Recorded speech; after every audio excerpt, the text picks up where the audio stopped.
हम यहाँ बोला फिर से कर दे।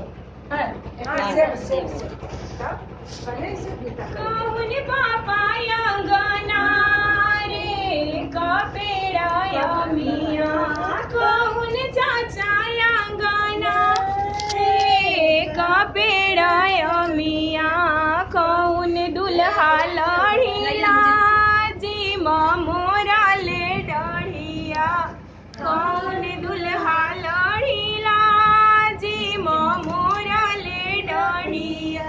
रामचंद्र चाचा अंगना रे कपेड़ा मियाँ, राम रतन पापा अंगना रे कपेड़ा मियाँ, कुनाल दुल्हा लड़ीला जी मोरा ले डढ़िया, कुनाल दुल्हा लड़ीला जी मोरा ले डढ़िया।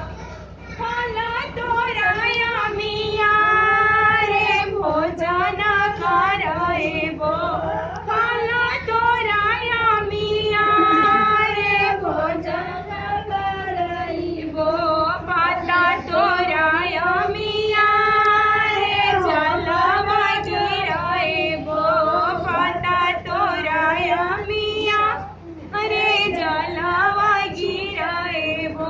डाढ़ा तोराया मियाँ रे हवन कराएबो, डाढ़ा तोराया मियाँ रे हवन कराएबो, आठी तोराया मियाँ रे फेरो से रोपाएबो, आठी तोराया मियाँ रे फेरो से रोपाएबो।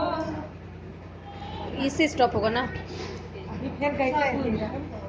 नहीं तो दूसरा बन जाएगा वीडियो।